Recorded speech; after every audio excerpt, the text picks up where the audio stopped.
Hello and welcome. Today I'm going to talk with you about my new book called Life is Good. This is, of course, the preprint copy, so it says not for sale.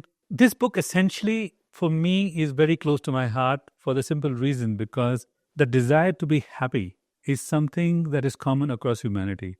You can be a billionaire, you can be a beggar, you can be a 11-year-old child, you can be a 90-year-old person. A lot of your actions and what you choose to fill your life with is determined by what would make you happy, your ideas about what would make you happy. So in this book, I have examined this concept. What does happiness really mean?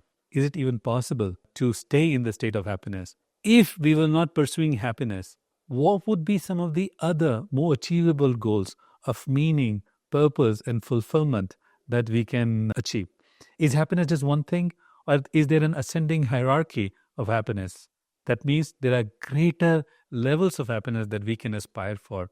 And most importantly, what are the ways of beings, actions, habits, and practices that we can inculcate into our life that would help us live a life of happiness and fulfillment? And for those of you who are philosophically inclined, I have also spent some time explaining how the concept of happiness has evolved over time from there are languages in the world. The most ancient languages actually don't have a word for happiness. Happiness is an English word. But when you go back to how did the ancient Greeks think about it? How did the Vedic period and the Hindus think about it in 7000 BC? Before it became a reductionist concept of the modern day happiness that we talk about. So I hope that you enjoy the immersion in this book. This is not a book that's self-help or inspirational. This is a do it to yourself book. Not do it yourself, do it to yourself book. So this book also has practices and exercises that you can do that will hopefully elevate your baseline of happiness and fulfillment, as I would like to say. And let me finally sum up by saying that in modern life, nurturing happiness and fulfillment is a journey. That's why I titled the book Life Journey from Meaning, Happiness, and Fulfillment. The reason for that is because there is always a greater sense of fulfillment possible, regardless of where you are. There is always more sense of meaning in what you do that is possible.